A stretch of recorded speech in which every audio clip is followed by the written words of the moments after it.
Bueno, gracias por el aguante, porque dicen que uno aguanta la tensión hasta que las caderas aguanten, así que le voy a agradecer que se levanten 30 segundos, hagan un movimiento, porque yo sé que están cansados, pues estos 30 segundos le van a dar una alta energía y un llenado de perfusión cerebral impresionante. Vamos, doctores, malo, acuérdense la tromboembolia, por favor, un poquito ahí.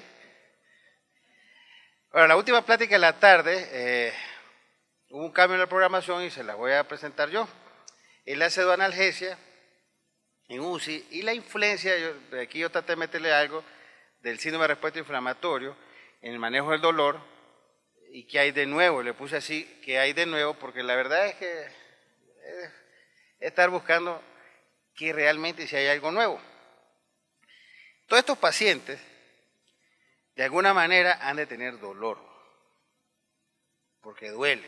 Esta es una laparotomía que viene, qué hermosa herida, y ha de doler. Aquí está un rosario de fracturas que ha de doler. Esta es una pobre niña que también un politrauma grandísimo, y este sometido a catéter y todo, pero a este se le había dejado su catetercito como debe de ser. Vamos a hacer una revisión de algunas publicaciones del Manual del Dolor Agudo Postoperatorio. Vamos a hacer una revisión de las guías antiguas del 2007, porque ya ahorita ya tenemos las nuevas. Vamos a hacer una revisión del primer documento, oigan bien, el primer documento de consenso hecho en Europa se hizo del manejo del dolor operatorio en el año 2005. O sea, no es hace un montón de años. Vamos a hacer una revisión de las guías que publicaron este año sobre los lineamientos de manejo del dolor, agitación y delirio en la unidad de cuidado intensivo, que son estas las que vienen prácticamente a modificar las del 2007. O sea, por eso no les voy a mencionar nada del 2007, solo las del 2013 de ahorita. Esta ya está en español y, por cierto, aparece el doctor Castorena como parte del grupo de aquí los mexicanos en esta revisión. Ya está en español, están totalmente gratis. Ahí está el doctor Castorena como parte del grupo de Latinoamérica que trabajó en la revisión, prácticamente en la traducción de estas del 2013. Y también vamos a hacer una revisión de estas mismas guías, pero con las perspectivas de publicaciones posteriores, pero en base a ellas mismas. Si nosotros vemos esta cantidad de estudios de Estados Unidos, Reino Unido, Francia, España, vemos una gran cantidad de situaciones, vemos y sacamos un porcentaje de todo estos dolor, el 50% de los pacientes en esos hospitales tuvieron dolor. De cada 10, 5 estaban con dolor. Eso va a ser horrible. Este es un trabajo de la revista mexicana de anestesia, donde dice que los pacientes hospitalizados tenían dolor moderado o severo, cualquier tipo de cirugía, el 80%, cirugía abdominal ortopedia 76% y trauma múltiple 74%. Prácticamente ahí no había nadie, estaban los pacientes solos. Y si les daba el dolor se tomaban algo, se ponían algo, que así todos tenían dolor. ¿Cuáles son las causas del tratamiento inadecuado? Ojo, inadecuado del dolor postoperatorio. Porque muchos, y también de muchos pacientes politraumatizados que no son quirúrgicos. Esta es una encuesta sobre el dolor postoperatorio en España realizada a 237 miembros de la Sociedad Española de Cirujanos. Y ellos revelan, 56% indican que no valoran de forma habitual la intensidad del dolor y solo el 23% declara utilizar escala de valoración del dolor. Si yo dijera aquí, levanten la mano lo que usan la escala y cuál usa, pero mejor dejémoslo sin levantar la mano, que quede mentalmente para los que la levantaron, los felicito. Un dato muy significativo, el 76% manifiesta que no ha recibido ninguna formación específica sobre el dolor postoperatorio y el 95% declara que desearía recibirla. Gracias a Dios quieren seguir estudiando, eso es bueno. Y los programas de educación y los cursos y las conferencias para eso sirven, para que nosotros cada día nos alimentemos más. Voy a hacer una revisión muy somera de la fisiopatología del dolor en los pacientes politraumatizados con CIRP. Y vamos a hablar. ¿Cuáles son las respuestas neuroendocrinas y metabólicas que tenemos? Los estímulos aferentes nociceptivos que proceden de la zona lesionada producen aumento del gasto cardíaco y consumo de oxígeno, vasoconstricción, aumento de la producción de insulina, trastornos inmunológicos. Los tejidos lesionados liberan sustancias que estimulan las fibras sensoriales periféricas alfa, delta, la C, iones de potasio, hidrogeniones, bradicinina, prostaglandina y leucotrienos. Las células inflamatorias también van a liberar mediadores químicos como la serotonina, histamina, interleucina, IB, interleucina 2, 8, factores de necrosis tumoral. Y las fibras sensoriales liberan sustancia P, péptido relacionado con el gen de calcitonina, y algunas de estas sustancias estimulan al nociceptor y otras modifican su sensibilidad. Estamos hablando de la sensibilidad del dolor, ¿verdad? Aumentan los niveles de beta-endorfinas, encefalina, sustancia P, serotonina, GABA y otros más. Y la conducción de la información a través de las vías nerviosas de la fibra A delta y fibra C hacia los centros nerviosos superiores, donde induce respuestas vegetativas, motoras y emocionales. Oigan bien, respuestas vegetativas, motoras y emocionales, y además se hace consciente y aparece el dolor. Y el paciente comienza a quejarse del dolor. Los procesos de transducción, transmisión, modulación, percepción y en algunos casos la sensibilización integran todo lo que es la fisiología de la nocicepción del dolor de nuestros pacientes. Más intenso el daño, más intensa la respuesta. Y las reacciones se intensifican hasta alcanzar un nivel máximo. Y eso va a ser lo más crítico cuando los pacientes realmente le ponen y no le llega prácticamente absolutamente nada. Todo esto asociado al dolor intenso y prolongado desencadena una serie de respuestas psicológicas, fisiológicas, que son potencialmente deleterias, son malas para nuestros pacientes. Si vemos, que esto ya lo vimos, en segundos tenemos liberación de neurotransmisores, glutamina, aspartato, sustancia P, calcitonina, respuesta electrofisiológica, potencial excitatorio postsináptico, respuesta inflamatoria. Tenemos muchas cosas en segundos. A los pocos minutos, estamos hablando de los CIFOS, los sillón, dinorfina, encefalina. Y luego, a medida que el tiempo va pasando, vienen sustancias que hacen crecimiento, remodelación, muerte celular, sufrimiento. Sufrimiento. Y yo creo que a nadie le gusta sufrir. A nadie le gusta estar con un dolor. Yo me supongo que aquí la mayoría hemos sido operados. Y yo estoy segurito que a nadie le hubiera gustado estar con un dolor. Entonces, ya aquí, de horas a días, tenemos sufrimientos. Y lo peor es que tenemos alodinia y nosotros, el mal manejo del dolor en todas estas etapas, es lo que hace que tengamos dolor crónico y provoquemos incapacidades en nuestros pacientes. Y si hacemos esto, nos metemos a todas estas complicaciones. ¿Qué pasa? El paciente está ansioso, tiene miedo e insomnio, se desmoraliza, no se mueve, disminuye la función pulmonar, atelectasia, hipoxia, neumonía. Ya se le fregó la vida, ya pasar de 3 a 5 días a 10, 12 días en el hospital. Hiperalgesia periférica, plasticidad neuronal, facilita transmisión neuroceptiva, hiperalgesia y regresamos al círculo de la ansiedad o rigidez muscular, inmovilización y vamos a la neumonía. Si lo metemos por actividad simpática, tenemos dos vías.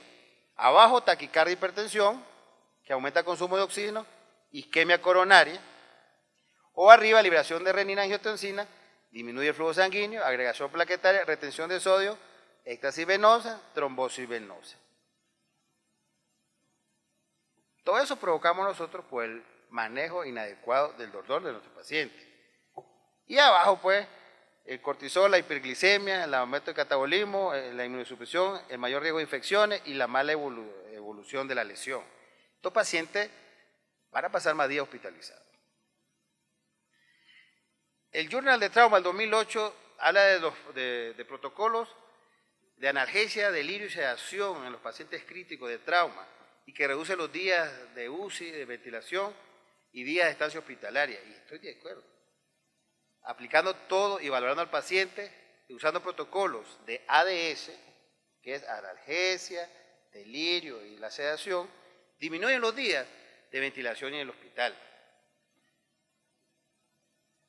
Usando el SAS para la agitación, usando el RAS de Richmond, la agitación y escalación, usando el CAN-IQ para el delirio, vamos a tener buenos resultados.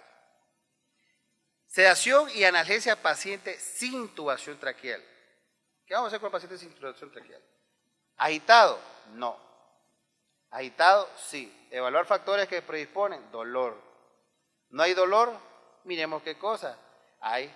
Evaluar causa de incomodidad, la cama está mojada, hay hipoxia, alteración metabólica, reacción adversa a fármacos y otras cosas, abstinencia.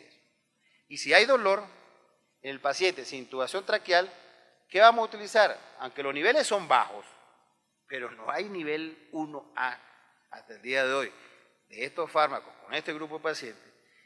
Tenemos morfina, fentanil y estamos usando a los 15 minutos valoramos, no resolvió, otra dosis. Yo soy enemigo de ver el famoso PRN por razón necesaria. Razón necesaria significa la razón de la enfermera de ir al paciente, de ir a sacar el medicamento, de prepararlo, de mandarlo a traer, de regresar y pasaron 2 horas. Todo paciente debe, como derecho humano, oigan bien, y esto está publicado, el tratamiento del dolor es un derecho humano y debe ser tratado el dolor de un paciente con un esquema con horario y además con dosis extra de rescate. O sea, que gracias a Dios los 68, 70 que están ahorita jamás van a volver a usar un PRN, pues si alguien lo usaba. Porque vamos a hacer humanidad y vamos a cumplir que es un derecho del ser humano tratar el dolor, un derecho de la humanidad. Y vamos ajustando los opioides y después lo vamos evaluando cada 4 horas según una escala y vamos viendo cómo ajustar los medicamentos. El paciente con ventilación mecánica, ¿hay beneficios fisiológicos al utilizar sedación y analgesia durante la ventilación mecánica? Dice, se recomienda el uso rutinario de sedanalgesia en los pacientes con ventilación que están intubados.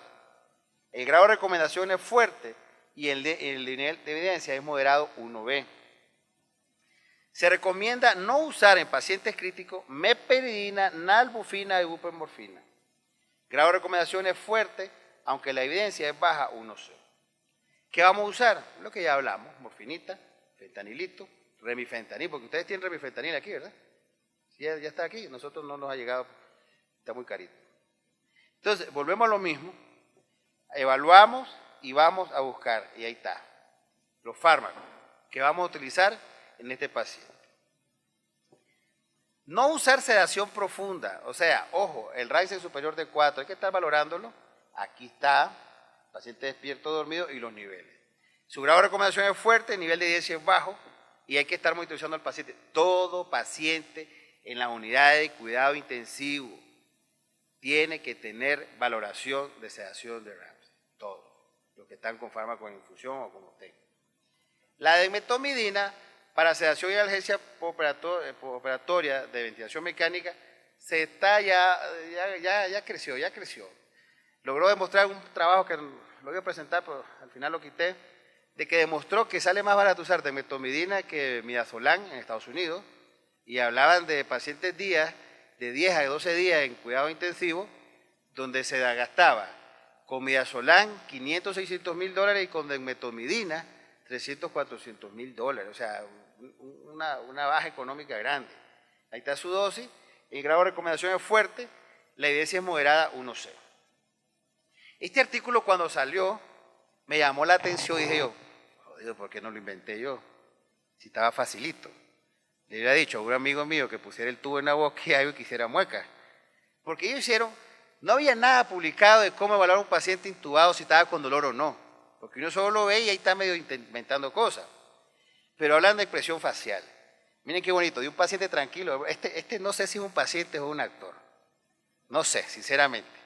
Pero si ustedes ven, está con catéter, sonda, a lo mejor solo las tiene así, ¿verdad? Como las películas. Pero está de tranquilo hasta su cara arrugada y se ve que el hombre está incómodo. Ellos después les voy a enseñar la escala de valoración que hicieron. Es en el intubado. Y en la no intubada, pues, la señora artista hace esto. Solo me acuerdo de mi hija. Ustedes saben la escala de Becker, el gringo, que la sacó para valorar a los niños del dolor. Y él sale, los niñitos africanos, un montón de negritos. Los chinitos, un montón de chinitos. Y valorar a los niños pone fotos de niños latinos. Entonces yo estaba haciendo la escala del dolor para mi hospital. Y digo, yo, ¿por qué voy a poner a un niño gringo? Entonces me voy donde mi hija, le digo, esposa, tiene 5 años. Eso fue iba a cumplir 4. Comenzó a tomarle fotos, seria, más seria. Reíte, ¿no? Y comienzo con sección de fotos. Llorá ahora, le digo, llorá, para allá el nivel de, no puedo, llorar. Y yo solo le hice así, llorar, le digo, y comienza a llorar. Pero aproveché la foto y en mi hospital mi hija dice, soy un artista, papá. Porque en todos los lugares, en el lugar de mueble de enfermería, está en la escala de valoración y está la carita de ella, de sonriéndose hasta que sale con las lagrimitas de las pobrecitas. Entonces me remuerde la conciencia, pero me funcionó. Así que no lo hagan ustedes con sus hijos, por favor. Entonces, después vieron la movilidad de las manos, desde un paciente que está tranquilo hasta el paciente que está combativo y que tenemos que sujetarlo. Y esto no solo pasa en la UCI, pasa en la anestesia, los pacientes que a veces están capaz de ahorcar a los pobres colegas. Entonces ahí están las dos modalidades. Y luego vieron la ventilación mecánica y comenzaron a ver ventilación y la compliance. Y vieron desde que se miraba todo bonito y todo bien hasta donde realmente está desacoplado y le fueron dando valoraciones. Lo otro es más fácil porque es la vocalización de los pacientes. Y lo convirtieron en una tabla. Bonito. Expresión facial, extremidades superiores, adaptación del ventilador, 1, 2, 3, 4, 1, 3, 4. Entre más tenga, ya se sabe que el paciente, su escala está mucho más alterada para el dolor. Con respecto a la interrupción diaria de sedante y analgésico con el fin de disminución de la dosis totalmente se debe de parar, hacer siempre, cada 48 horas. Yo lo hago diario, cuando los pacientes ya tienen más de 3 días y necesito sedación porque están muy mal, diario les pongo su pausa de sedación para tratar de cumplir un poquito con esto. El grado de recomendación es fuerte y el nivel de evidencia es moderado 1B. Disminución de la dosis de sedante y analgésico en pacientes con ventilación mecánica tras practicar la traqueostomía. Esta es otra cosa. La práctica de la traqueostomía en muchos pacientes debe ser temprana y ayuda mucho a mover secreciones, a sacarlo del ventilador, a una cantidad de cosas que nos ayudan. La recomendación es fuerte y la evidencia así es baja 1C. Pues la verdad que el paciente descansa mucho más después que se hace la traqueostomía, que también es una carga para la familia. Yo soy enemigo número 1 de las traqueostomías.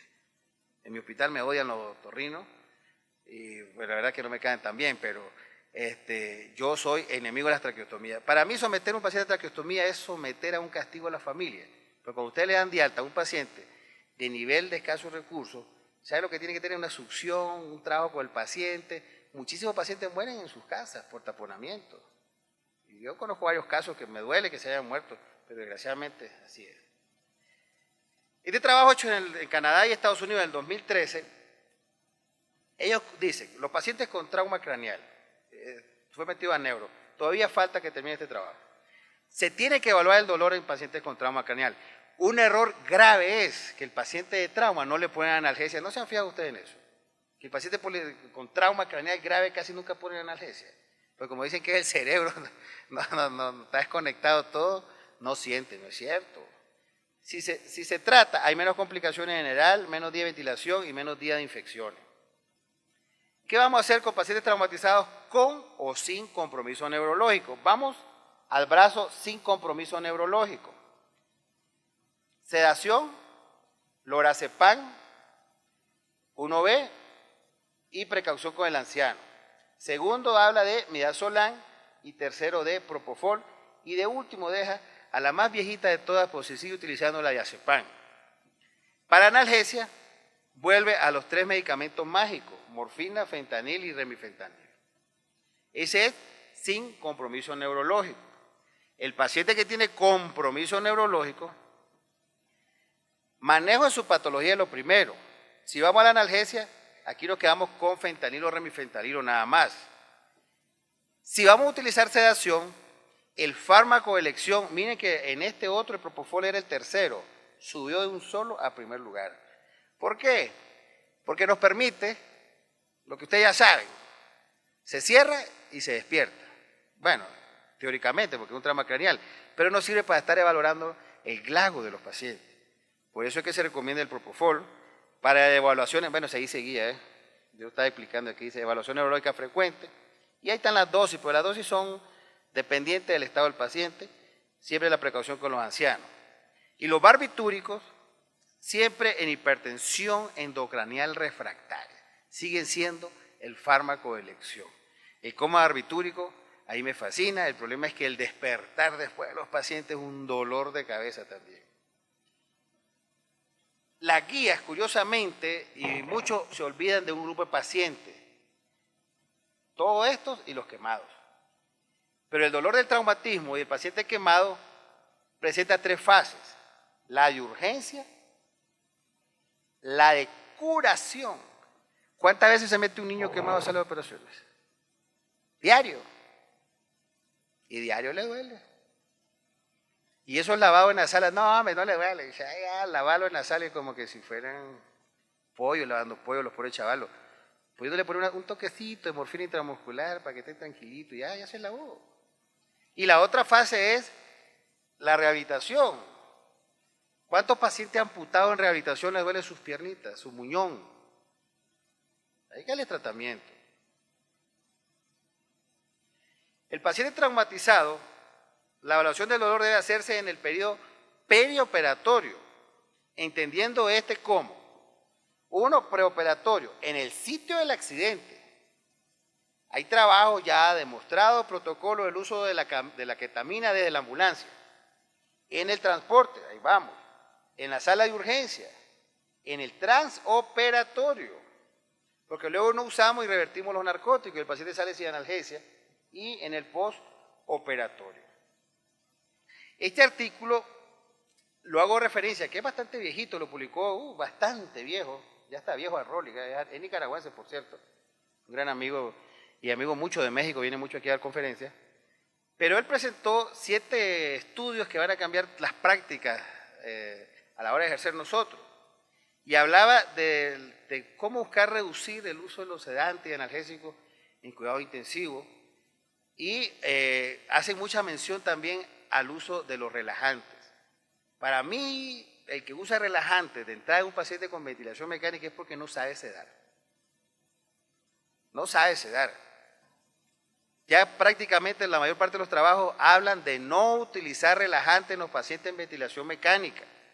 Usen un fármaco, usen 2, hagamos sinergismo farmacológico. Si ya no se puede y no podemos, pues utilicemos los sedantes.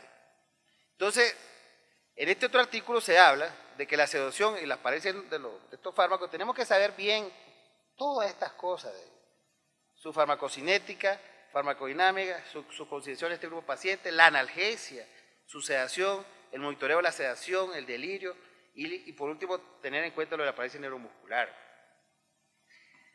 Cambio en las prácticas. Esto es interesante. ¿Cómo podríamos nosotros cambiar las prácticas, implementarlas? Y todo esto que estamos haciendo aquí. Porque de tanto repetirnos las cosas, al final nosotros terminamos cambiando y terminamos haciendo diferencia en las salas, terminamos haciendo cambios en el manejo de los pacientes y lo demás nos sigue. Este trabajo dice que hay reducción en el uso de sedantes y analgésicos cuando se usan protocolos, disminución de neumonías por ventilación, menos días en ventilador y menos días en hospitalizado. Entonces, si nosotros de alguna manera implementamos un protocolito sencillito en nuestro hospital, en la unidad de recuperación, un programa de analgesia para la recuperación, y seguimos a nuestros pacientes, vamos a trabajar en esto y vamos a hacer los cambios que deberíamos hacer realmente. La mayoría del estudio demuestra una gran variedad de medicamentos usados, monitoreo de la escala de sedación y diferentes algoritmos en diferentes ciudades del mundo. No hay, México hace lo que quiere, Nicaragua hace lo que quiere, Argentina hace lo que quiere, los alemanes hacen lo que quieren, los gringos hacen lo que quieren. No hay una unificación. a pesar de que las guías son de consenso, no se hace. Tratando dolor, sedación apropiada y tratamiento del delirio, usando diferentes escalas e instrumentos, demuestra la disminución de uso de sedantes y evita la sedación prolongada. Y este es un trabajo de ellos, y son los que más problemas tienen. Se requiere de manejo del dolor, delirio y adecuada sedación. Uso rutinario de escala de evaluación para adecuar el tratamiento. Otra publicación de la Critical Care. De la revista Anestesia y Reanimación del 2008, dice que se deben de usar la escala de valoración. Familiarizar. ¿Quién es el brazo derecho de uno en el trabajo? La enfermera. ¿Con quién queda el paciente? Con la enfermera. ¿Con quién queda el paciente en recuperación? Un anestesiólogo graduado, titulado, con cardiovascular y hemodinámico. No, queda con un técnico, si acaso, o con un enfermero. Pero si nosotros lo educamos, le enseñamos el protocolito, ellos van a hacer bien las cosas y su paciente va a estar agradecido. El uso de BID y electroencefalografía está muy limitado en cuidado intensivo para estos pacientes y estar pendiente de la sobresedación, sobre todo en pacientes con falla multiorgánica. Esto me llamó mucho la atención, porque este trabajo hablaba del rol de los analgésicos, sedantes, bloqueadores neuromusculares y delirio. Dice, el paciente debe de estar, ni lo quise traducir porque a mí falta de respeto eso andar presentando cosas así en inglés, pero bueno, no lo dice. El paciente debe estar libre de dolor, pain free, tranquilo y sincronizado con el ventilador. Para ese tipo plan Acapulco, no sé, alguna playa de riesgo ahí con un coctelito o algo, porque esto es difícil. Es difícil tener en cuidado intensivo un paciente libre de dolor, tranquilo y bien sincronizado con el ventilador, al menos que esté con un buen programa de sedación. En realidad este manejo ideal es raramente siempre aplicado, casi no lo hacemos. Un trabajo donde compararon el famoso remifentanil en varios metaanálisis, fueron 11 trabajos, revisados 1.067 pacientes, no hay diferencia estadística, oye, significativa, con otros fármacos, en lo que es agitación, el uso de fármacos de rescate en el protocolo, duración de ventilación mecánica, estancia en UCI y mortalidad. Curiosamente, únicamente sí se observó un tiempo de actuación más precoz. Fue lo único lo que sirvió el remifentanilito, que es muy carito. La utilización de los protocolos ha demostrado disminución en los días de ventilación mecánica, UCI y menos días de hospital. Otro artículo de 2009. Además, dice, es superior la sedación cuando se usa un protocolo de los pacientes que no lo usan protocolo. Este fue un trabajo grande en Estados Unidos del 2009, donde fueron 174 unidades de cuidado intensivo, donde se metieron 109.671 pacientes, de los cuales el 51% estuvieron en ventilación mecánica, con sedación el 56%, y curiosamente, lo que curioso es aquí que dice, que aumentó, del año 2000 era el 39% se utilizaba sedación en cuidado intensivo, fueron 174 UCI de Estados Unidos, pero ya para el año 2007 prácticamente se incrementó al doble el uso de la sedación. Y miren, el fármaco principal de ellos es el propofol, la benzodiazepina, y en esa época todavía la dexmedetomidina era bajo. Ahorita ha subido, anda ya cerca de la benzodiazepina y ha bajado bastante el propofol, ha subido. Hay muchos trabajitos de la dexmedetomidina que han demostrado que tiene cierta utilidad. Para el 2010, con respecto al uso de estos medicamentos en los pacientes críticos, se dice que no hay un agente ideal. Todos tienen efectos adversos principalmente en falla multiorgánica y individualizar y usar protocolos en estos pacientes. Protocolos en neuro son necesarios y adecuar el tratamiento de dolor y evitar su dosificación. Este es otro trabajo también que está en fase todavía de investigación. Con respecto al uso de la ketamina, a nivel prehospitalario se hizo una revisión de todos los trabajos publicados que hablaban del uso de la ketamina. Curiosamente no están bien diseñados, hay muchos problemas que fueron muchísimo rechazados. Sin embargo, los que cumplieron los pocos criterios demuestran que las reacciones adversas fueron las que ustedes ya conocen como anestesiólogos: alucinaciones, vértigo, diplopia y disforia. Pero Lo bueno de esto es, no se necesitó tratamiento y disminuyeron el uso de consumo de morfina cuando necesitaron ketamina, que eso es muy bueno, porque recordemos que cuando ya metemos al paciente a morfina, muchos pacientes después cuesta sacarlos de la morfina. Pero la ketamina entonces, para mí, yo la uso mucho, a mí me gusta. Ahorita estoy usando la ketamina, como no tenemos vía oral, yo la diluyo y estoy manejando, que no tiene nada que ver con el tema, pacientes con cáncer. Me sale más barato y me ha ido muy bien. Muy bien, diluyo un frasco de 500 miligramos, lo de 10 cc, 90 de agua, me queda 5 por 1 y encima tengo mis pacientes. A los viejitos arranco con 2.5 miligramos cada 4 o 5 horas, a los mayores les meto hasta 5 o 10 miligramos y creo que llevo unos 25 pacientes con cáncer ahorita y con unos resultados que les digo maravillosos y les he quitado morfina y les he quitado un montón de cosas y andan muy, muy bien. Pero igual, pues este es un protocolo, el que estoy utilizando es el protocolo de UC David, del doctor David Kopernauer y otro colega ahí que están trabajando y ellos lo manejan ahí en Estados Unidos. Entonces, ¿cuáles son los puntos claves ya para finalizar aquí? ¿Realmente hay algo nuevo en sedación para los pacientes críticos, traumatizados o en analgesia? No hay nada nuevo. Si ustedes revisan las guías del 2007 y revisan la del 2013, casi ni el orden de las palabras le cambiaron. Sinceramente, o sea, casi ni el orden de las palabras. Son pocas cosas las que realmente diferencian la del 2007 que la del 2013.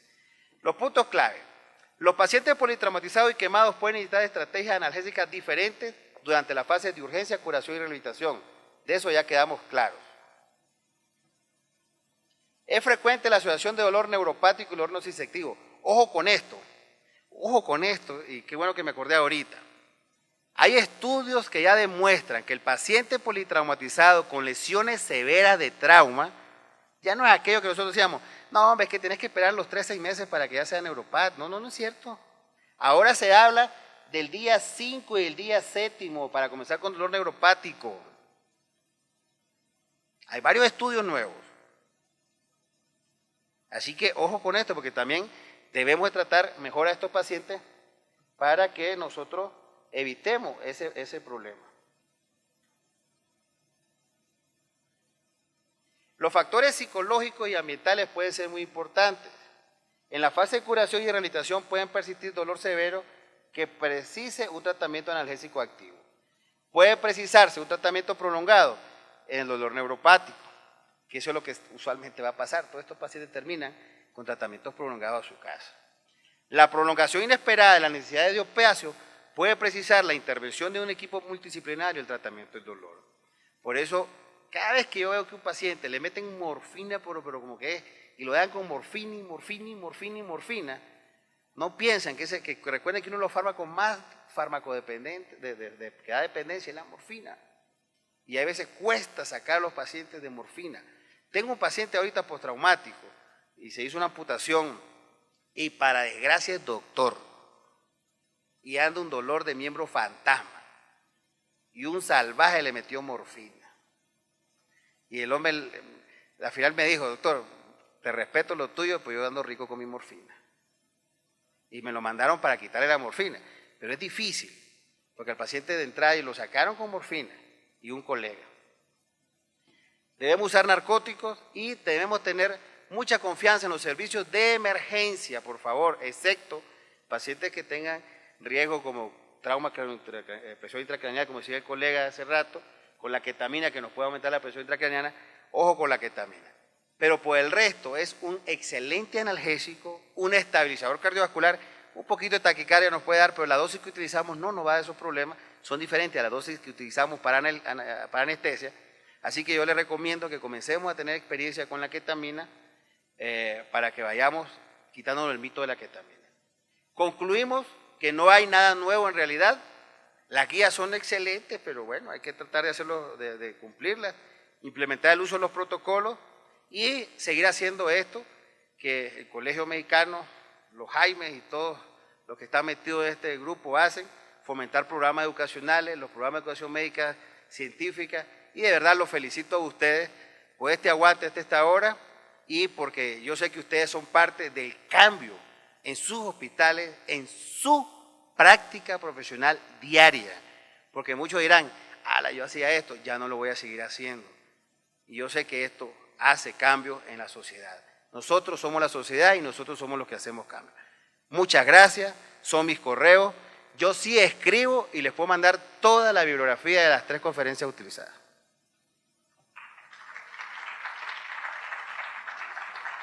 Como yo mismo soy coordinador, ¿alguna pregunta, algún comentario? Doctora, venga, por favor. No la había visto, pensé que la tenía así con la computadora.